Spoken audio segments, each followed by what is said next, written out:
Boa noite, amada igreja.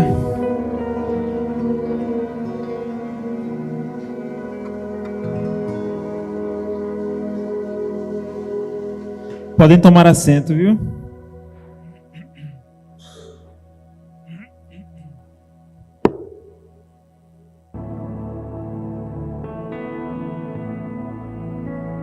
Eu agradeço muito a oportunidade. É sempre uma honra para mim estar aqui em cima e ministrar a palavra de Deus para os irmãos e para a igreja que eu tanto amo. Bíblias abertas em João capítulo 4. João capítulo 4, versículos 1 até o 29. Vai ser o nosso texto de hoje.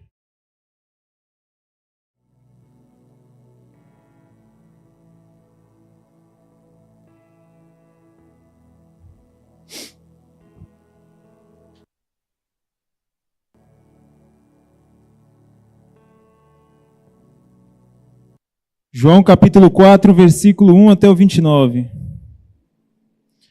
O texto diz assim: E quando o Senhor entendeu que os fariseus tinham ouvido que Jesus fazia e batizava mais discípulos do que João, ainda que Jesus mesmo não batizava, mas os seus discípulos, deixou a Judeia e foi outra vez para a Galiléia. E era-lhe necessário passar por Samaria. Foi, pois, a uma cidade de Samaria chamada Sicar, junto da herdade que Jacó tinha dado ao seu filho José. E estava ali a fonte de Jacó. Jesus, pois, cansado do caminho,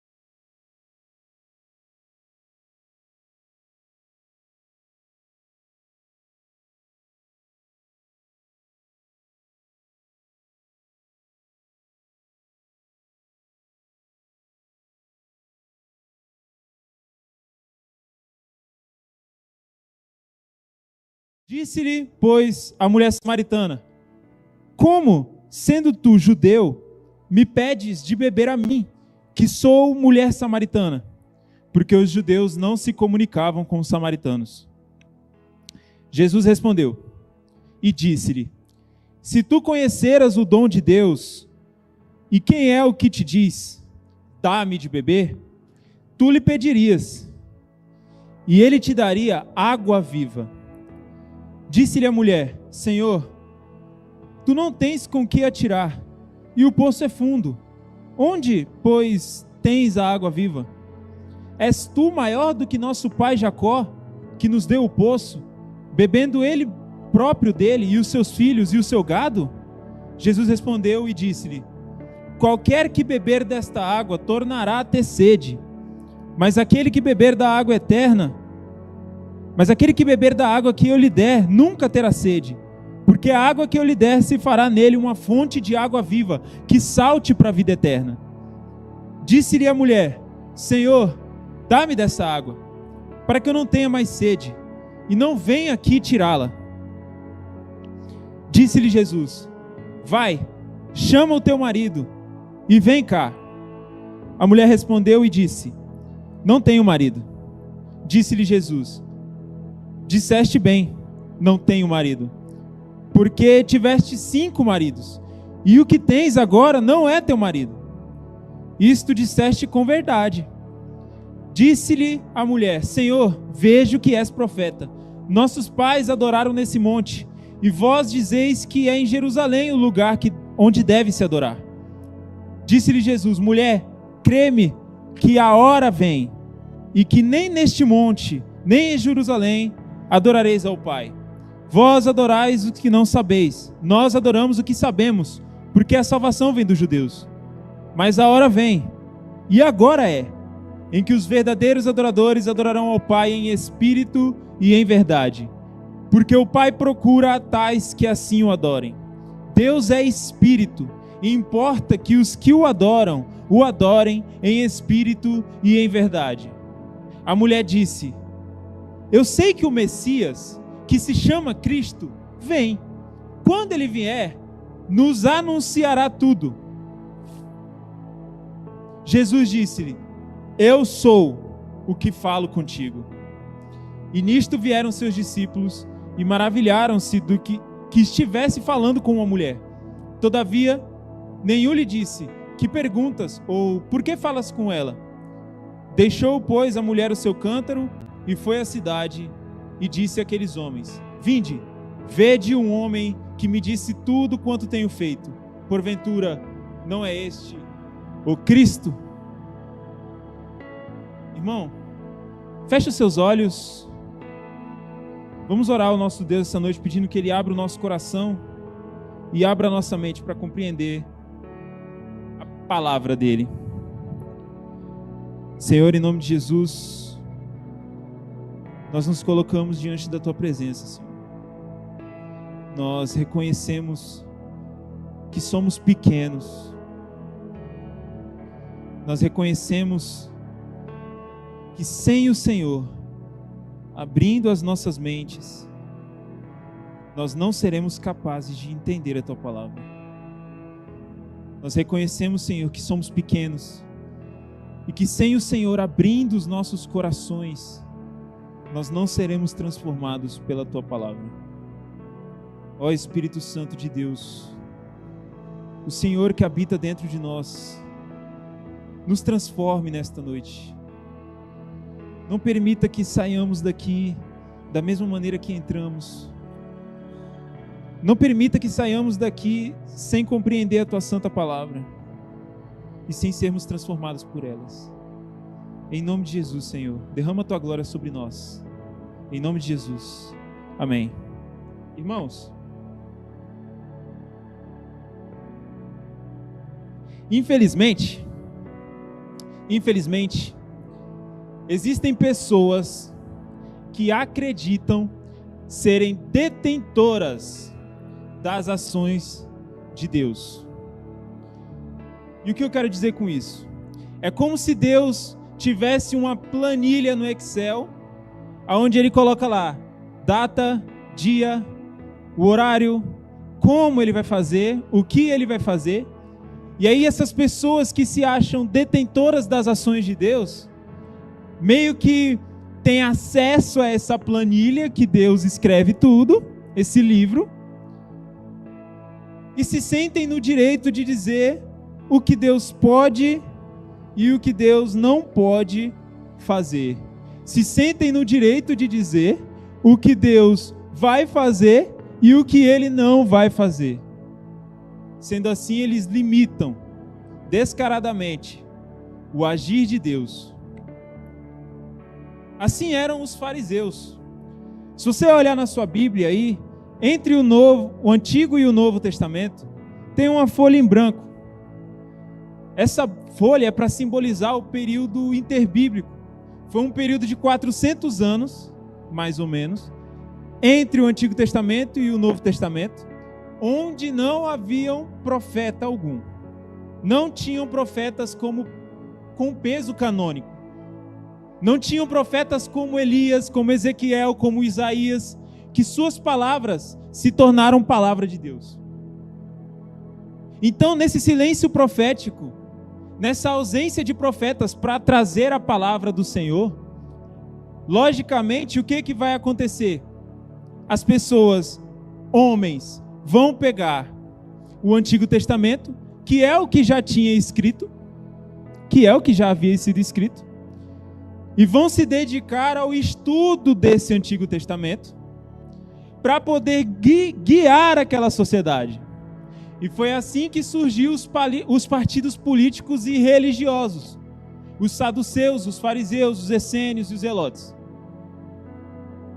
Hoje nós focaremos um pouco nos fariseus. Os fariseus eram homens bastante inteligentes, que eram responsáveis por decorar e por ensinar a palavra de Deus para os judeus. Só que aí a gente tem um problema, porque você tem um silêncio profético, e você tem homens corrompidos, responsáveis por ensinar a palavra de Deus para as pessoas.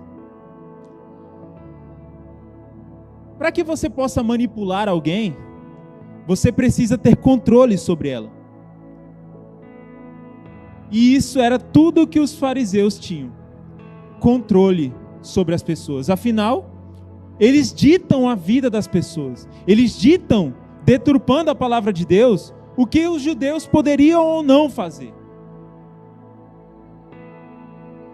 Os fariseus ditavam o que podia e o que não podia ser feito. E o problema nisso é, você cria uma cultura de obediência. Por quê?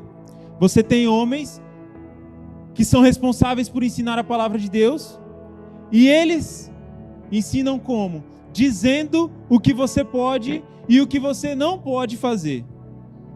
Dizendo o que você tem que fazer para ir para o céu e o que você não pode fazer para que de maneira alguma você perca o céu. O judaísmo, a fé, deixa de ser baseada no sacrifício e passa a ser baseada em uma listinha de regras.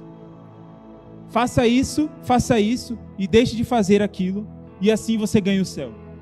Se você reparar bem, antes mesmo da lei de Moisés, havia sacrifício.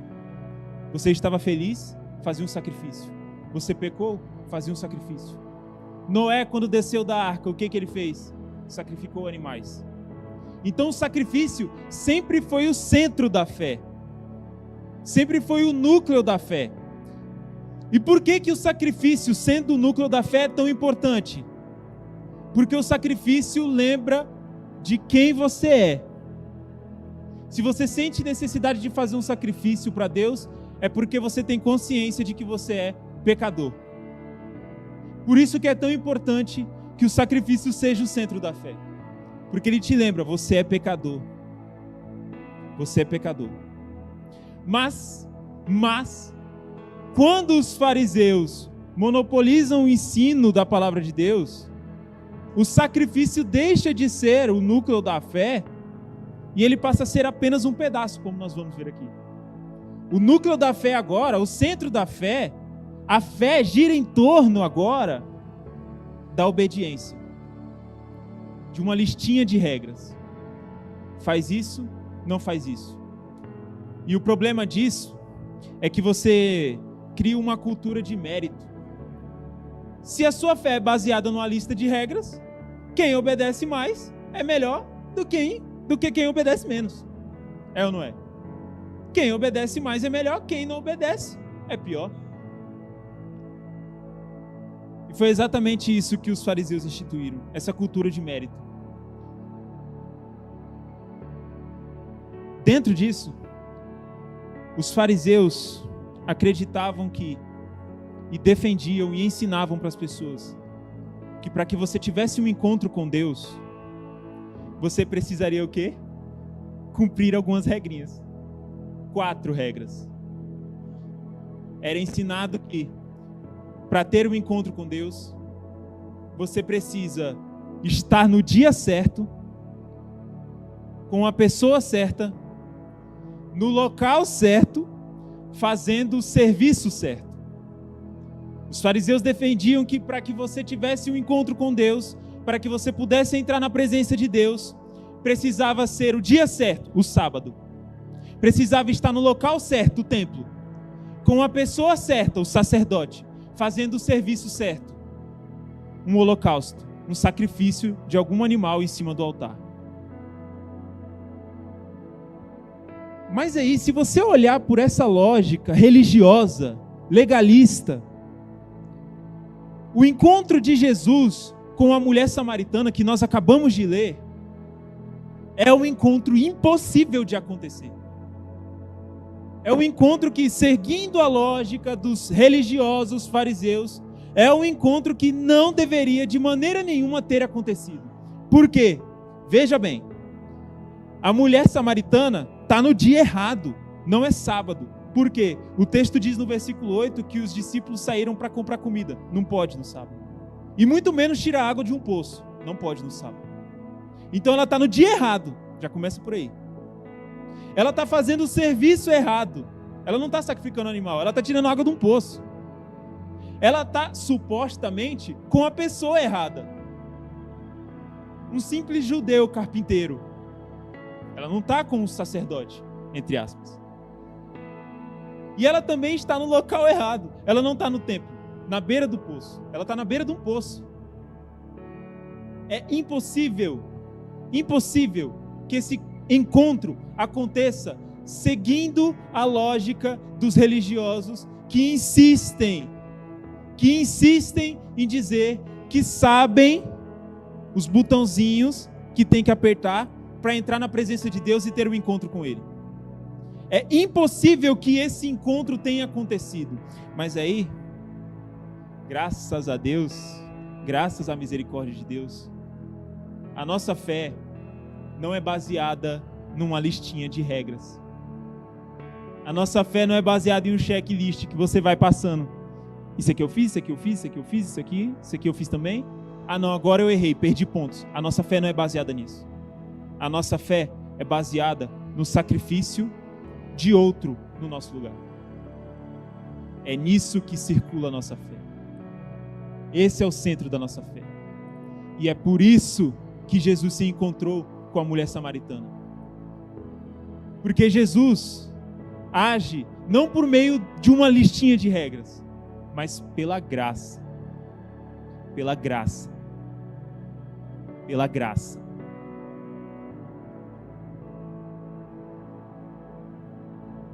A graça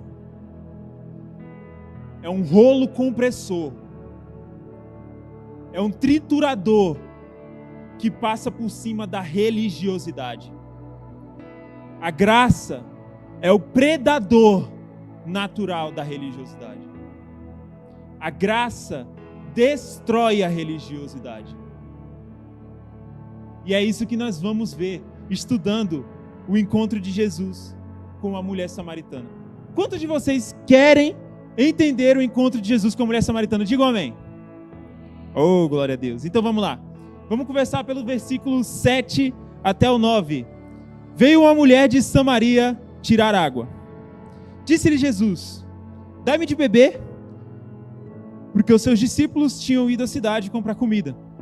Disse-lhe, pois, a mulher samaritana: como sendo tu um judeu, me pedes de beber a mim, que sou uma mulher samaritana? Aí na sua Bíblia vai estar entre parênteses, porque os judeus não se comunicavam com os samaritanos. Os judeus tinham essa rixa com os samaritanos. Segundo o teólogo William Hendrickson, a melhor tradução para esse trecho que diz, porque os judeus não se comunicavam com os samaritanos, é: eles não usavam das mesmas vasilhas. E a gente vai entender por quê. Porque esse trecho, quando ele fala assim que os judeus não se comunicavam com os samaritanos, dá a entender que nem falava, não havia nenhum tipo de relacionamento. Mas no texto nós vemos que os discípulos foram comprar alimento em Samaria. Então ainda tinha ali um certo nível de relacionamento entre os judeus e os samaritanos. Você podia comprar comida. Por isso que a melhor tradução é: os judeus não se davam nas mesmas vasilhas que os samaritanos. Ou seja, eles não comiam no mesmo prato que os samaritanos. Se um samaritano comesse num prato, o judeu tinha que pegar outro prato para comer. E é exatamente por isso que a mulher samaritana questiona Jesus: por que você está me pedindo água? Você não trouxe o seu balde, você não trouxe seu cântaro, sua cumbuca. Como é que eu vou te dar de beber? Você não pode beber na mesma vasilha que eu. O que Jesus está nos ensinando aqui é que Ele não se importa com quem você é para poder te salvar. Jesus não estava nem aí para o jeito de entender o mundo dos religiosos, que diziam que ele, sendo um judeu, jamais poderia se relacionar com aquela mulher samaritana. Ele não estava nem aí. Porque ele não se importa com quem você é para poder se encontrar com você. Jesus não faz acepção de pessoas. Jesus não escolhe pessoas. Jesus não olha: ah não, aquele ali é um... pô, o cara é bandido, eu não vou lá. Ah não, aquele ali está traindo a mulher, eu não vou lá. Aquele ali, imoral demais, eu não vou lá. Eu não vou me encontrar com ele. Não. Jesus não faz acepção de pessoas. Para ele não importava se ele não podia dividir o mesmo copo, o mesmo prato com a mulher samaritana. Ele ia dividir sim, porque ele não se importa com quem você é, para poder ter um encontro com você, para poder aparecer para você, para poder permitir que você entre na presença dele. Ele não está nem aí.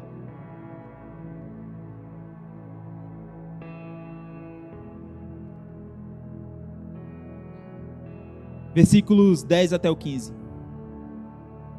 Jesus respondeu e disse-lhe: se tu conheceras o dom de Deus, e quem é que te diz, dá-me de beber, tu lhe pedirias, e eu lhe daria água viva. Disse-lhe a mulher: Senhor, tu não tens com que atirar, e o poço é fundo. Onde, pois, tens a água viva? És tu maior do que o nosso pai Jacó, que nos deu o poço, bebendo ele próprio dele, e os seus filhos e o seu gado? Jesus respondeu e disse-lhe: qualquer que beber dessa água tornará a ter sede, mas aquele que beber da água que eu lhe der nunca terá sede, porque a água que eu lhe der se fará nele uma fonte de água que salte para a vida eterna. Disse-lhe a mulher: Senhor, dá-me dessa água, para que eu não tenha mais sede e não venha mais aqui tirá-la.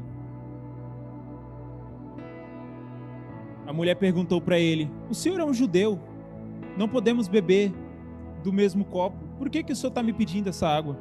E Jesus diz: se você conhecesse o dom de Deus, se você sabesse quem eu sou, você me pediria, e eu te daria a água viva. Só que a mulher samaritana, ela não entendeu o que Jesus quis dizer. A mulher samaritana não entendeu.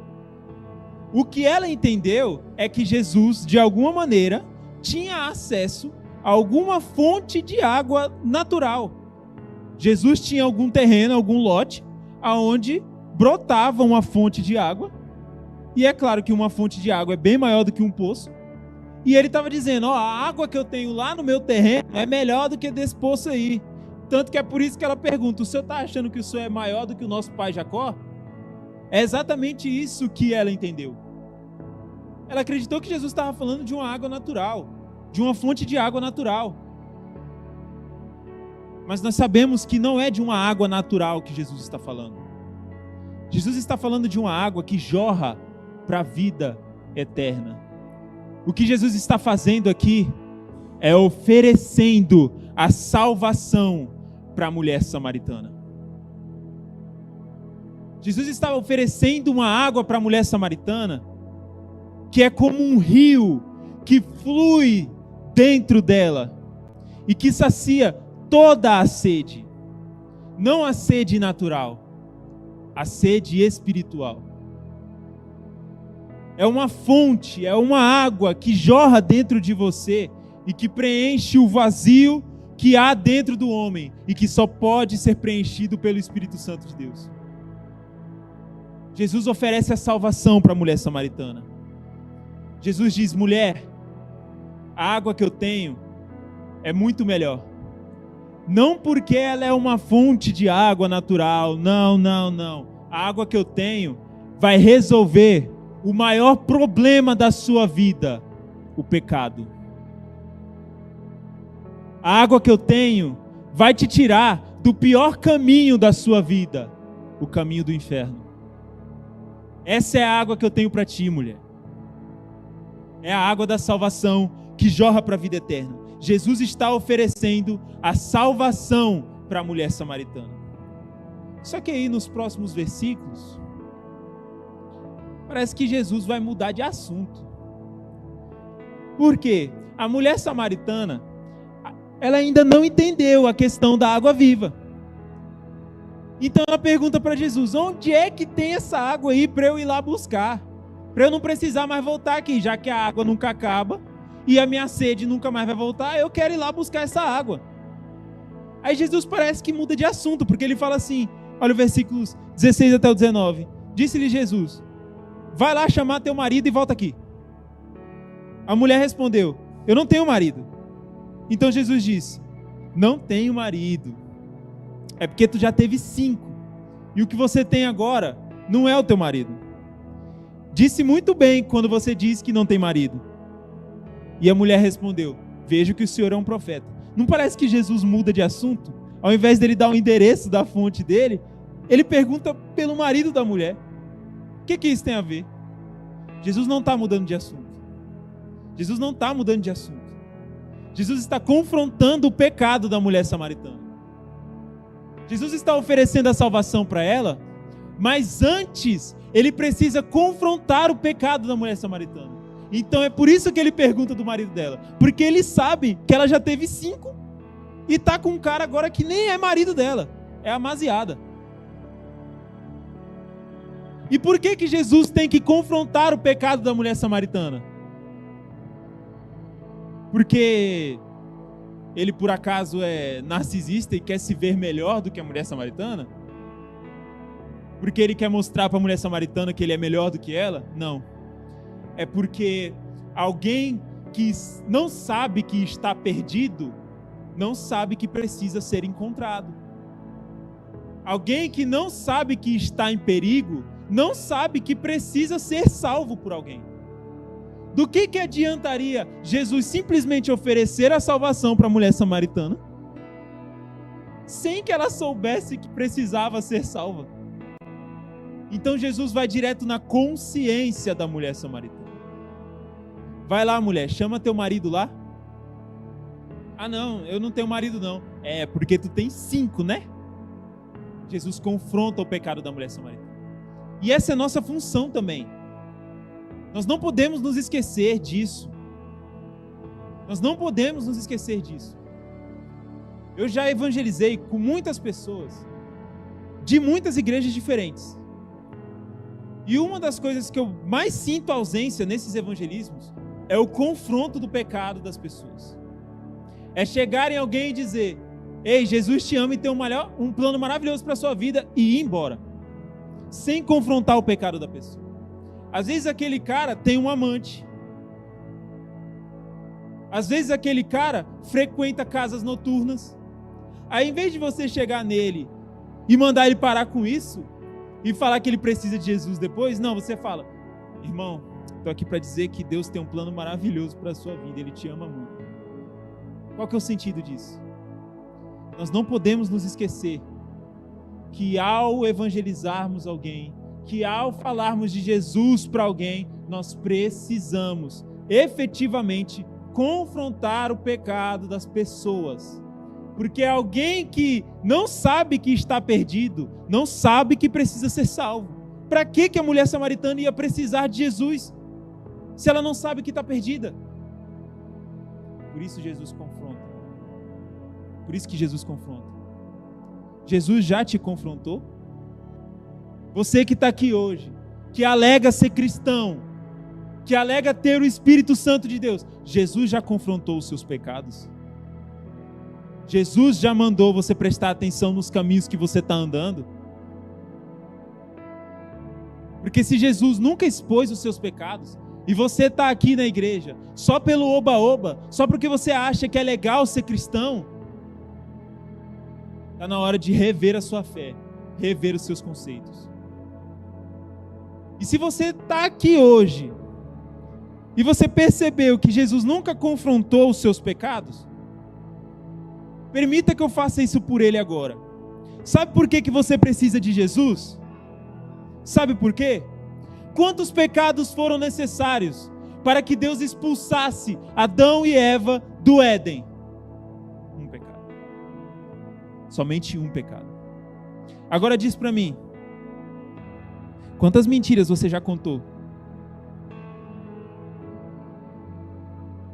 Diz para mim.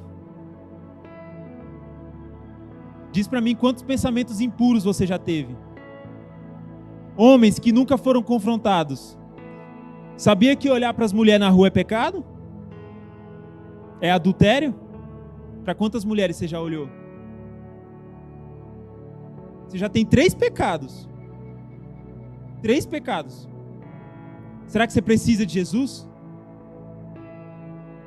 Será que dá para continuar nessa vida? Será que dá para continuar do jeito que está? Adão e Eva foram expulsos do Éden por causa de um pecado, mas você com certeza vai entrar no céu com esses zilhões de pecados que você tem. Confia. Você precisa de Jesus, irmão. Você precisa de Jesus. Você precisa de um Salvador. Você precisa de alguém que morreu no seu lugar. Você precisa de alguém que pagou pelos seus pecados. Por quê? Porque essa é a única maneira, sendo vestido de Cristo, essa é a única maneira de entrar no céu. Essa é a única maneira de desfrutar da eternidade do lado de Deus.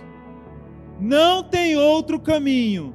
Não adianta você viver a sua vida acreditando que só porque você faz coisas boas, você compra não sei quantas cestas básicas por mês, uma vez você salvou alguém de um acidente, uma vez você encontrou um cachorro na rua e levou para sua casa para você cuidar. Não adianta você viver acreditando que essas suas ações vão te levar para o céu, porque se colocarem as suas boas ações em uma balança com as suas más ações vão pesar mais e você vai direto para o inferno. Você precisa de Jesus Cristo. Você precisa daquele que morreu no Calvário. Você precisa daquele que pagou pelos seus pecados no seu lugar. Você precisa daquele que foi afastado do Pai, para que você possa ficar do lado do Pai eternamente. Você precisa dele.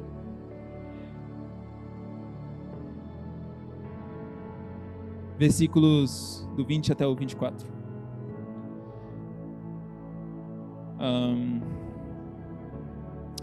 Agora, eu falei aqui que parecia que Jesus estava mudando de assunto, mas Jesus não mudou de assunto. Agora, quem muda de assunto é a mulher samaritana. Por quê? Ela foi confrontada no seu pecado. A mulher samaritana diz: vejo que tu és profeta. Aí ela faz uma pergunta mó nada a ver com o fato dela já ter tido 5 maridos. Ela diz assim: nossos pais adoraram nesse monte, e vós dizeis que é em Jerusalém o lugar que se deve adorar. A mulher samaritana, ao ser confrontada no pecado, ela vai lá e muda de assunto. Aí Jesus responde: mulher, crê-me que a hora vem em que nem neste monte, nem em Jerusalém adorareis o Pai.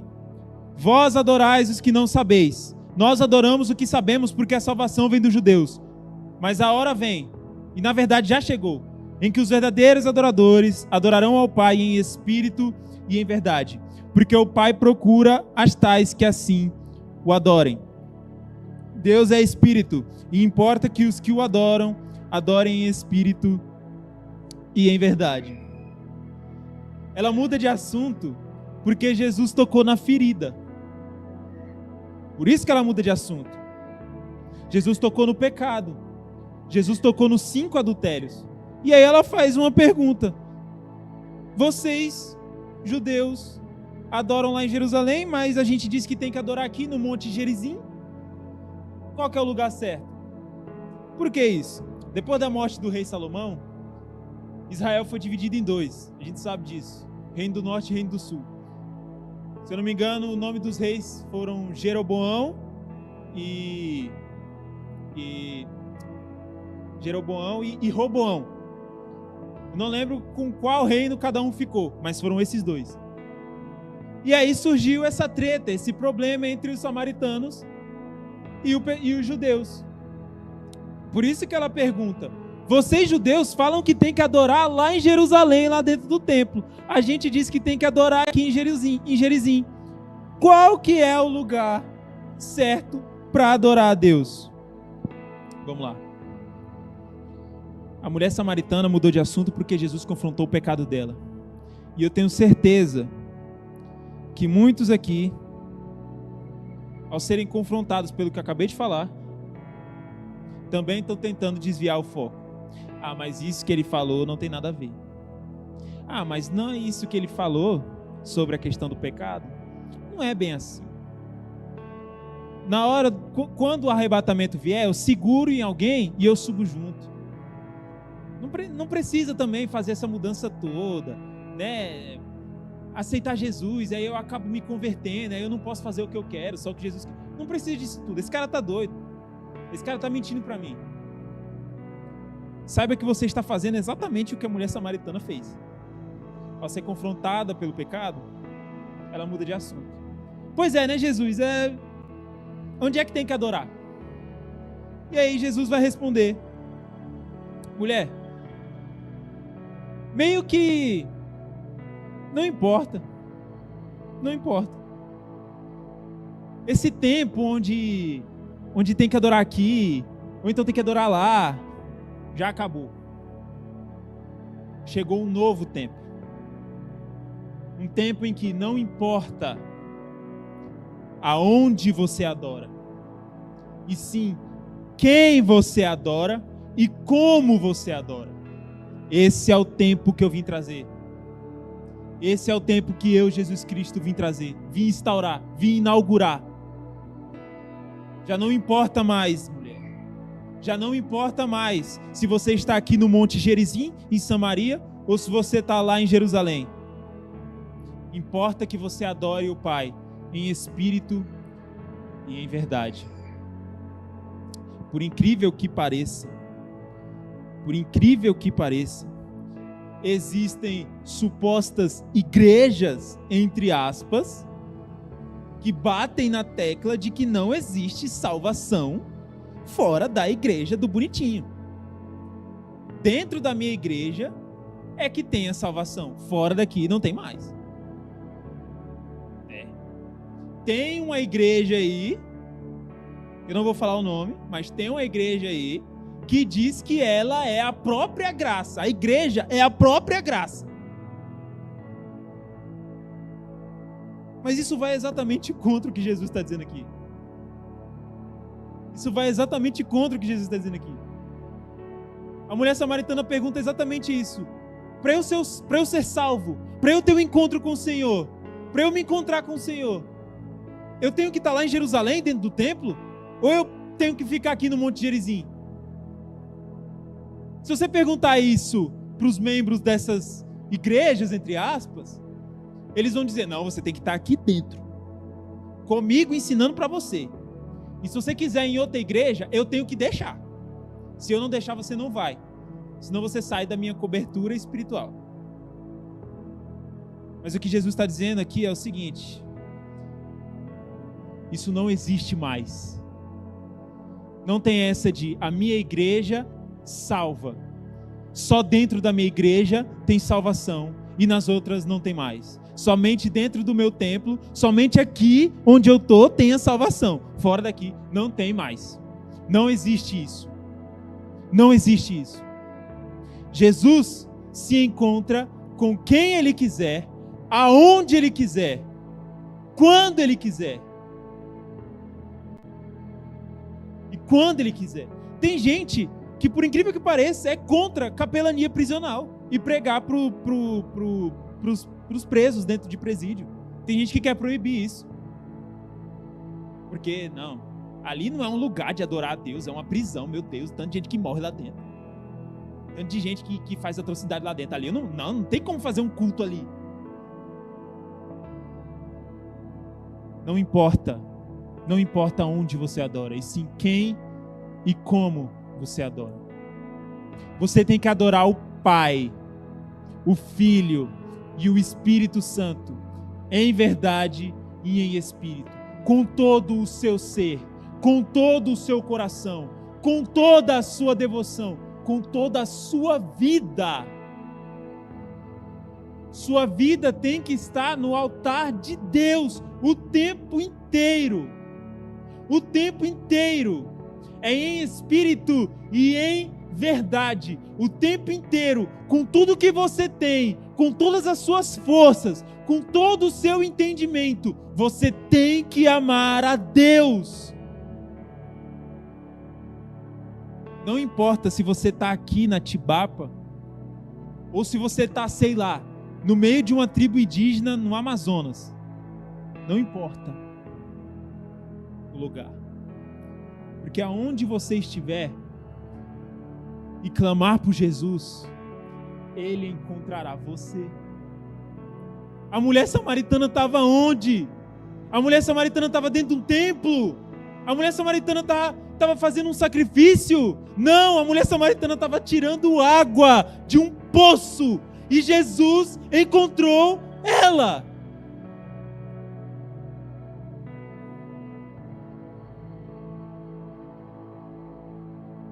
Versículos 25 e 29. Estamos acabando já.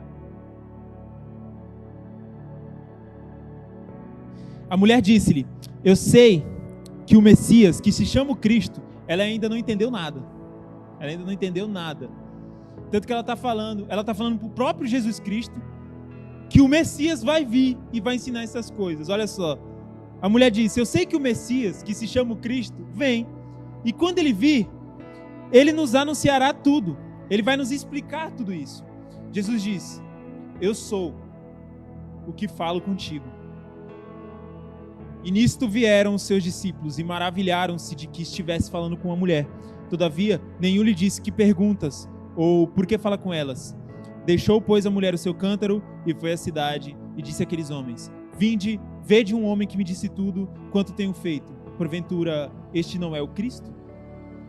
Aqui, por que os discípulos estranham ver Jesus falando com uma mulher?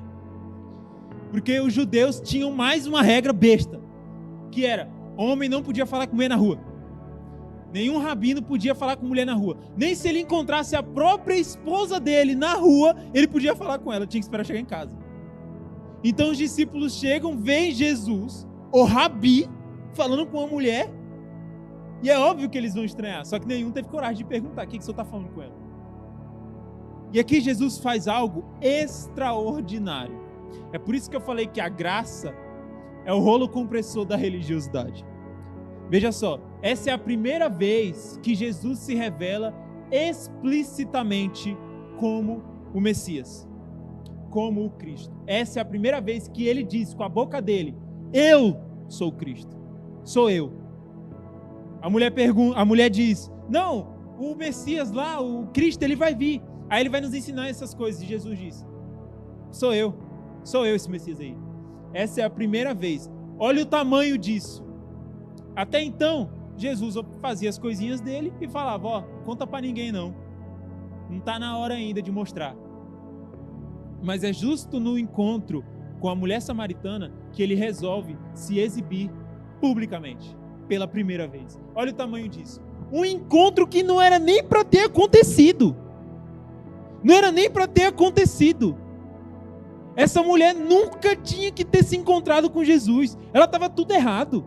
Os espirituais, os dominadores religiosos, não pode estar errado. E é justo nesse encontro impossível que Jesus faz esse ato extraordinário. Ele se revela pela primeira vez. E essa mulher crê. Quando Jesus se revela como Criador, ela crê. Ela crê. E ela sai por aí: vinde, vede o homem que falou sobre a minha vida inteira. Será que ele não é o Cristo que vai salvar a gente? Essa é uma das características de quem teve um encontro com Jesus: a vontade de anunciar o Evangelho para as outras pessoas. É muito desmotivador ver cristãos que faltam evangelismos, que deixam passar a oportunidade de pregar o Evangelho para as pessoas, porque essa é a principal característica de quem realmente se encontrou com Jesus. Você não perde a oportunidade de orar para alguém. Você não perde a oportunidade de falar como foi a sua conversão, como Jesus transformou a sua vida. Você não perde a oportunidade de anunciar Jesus para alguém. Você não perde a oportunidade. Você não perde a oportunidade. Essa é uma característica. Essa é uma característica de quem se encontrou com Jesus. A anunciação do Evangelho. A anunciação do Evangelho. Eu espero que você tome isso para a sua vida. Eu espero que você comece a ter essa atitude. Se você realmente teve um encontro com Cristo, está na hora de anunciá-lo dos outros.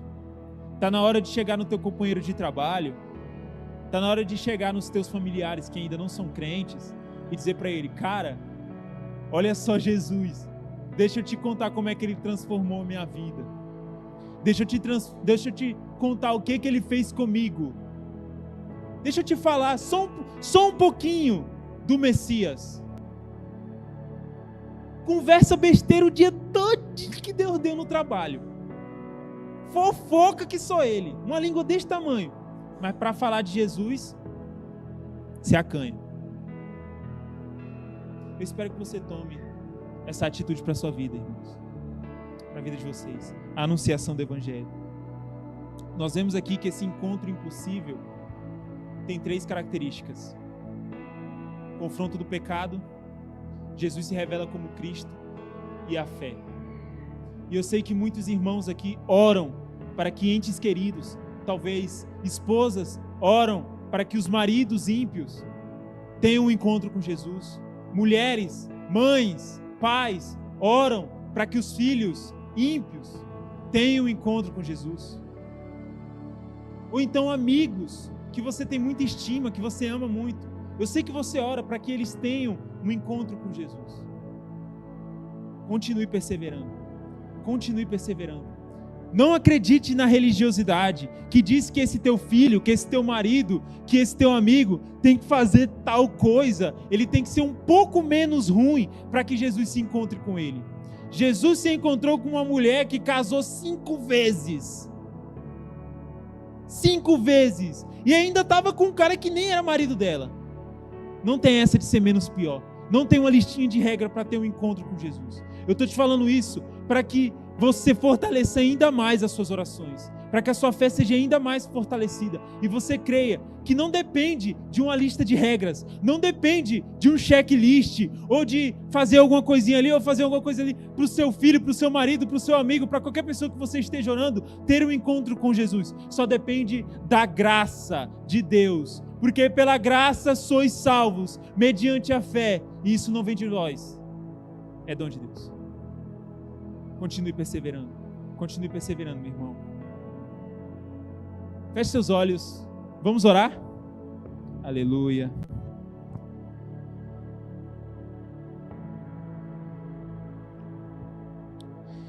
Pai querido, em nome de Jesus, nosso Senhor, te agradeço. Te agradeço por ter me mantido de pé, ministrando a palavra. Te agradeço por ter mantido esses olhares atentos, prestando atenção na palavra. Te agradeço, Senhor, por ter aberto os corações, por ter aberto as mentes, Senhor, para o entendimento pleno da Tua palavra. Eu te agradeço, Senhor. Eu te agradeço, Pai. E eu te peço que em nome de Jesus, essa palavra gere transformação nas pessoas. Que em nome de Jesus,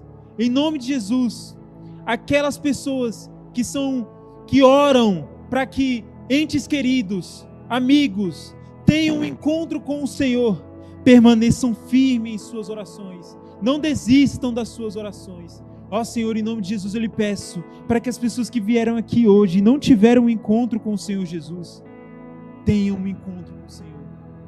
Ó Deus, que a Tua vontade seja favorável a nós, Pai. Ó Deus, venha ao nosso encontro, venha ao encontro dessas pessoas que estão perdidas, Pai. Peça água para elas e depois ofereça para elas a água viva, meu Senhor. Ó Senhor Jesus, oferece a fonte que jorra para a vida eterna para essas pessoas. Em nome de Jesus. Amém.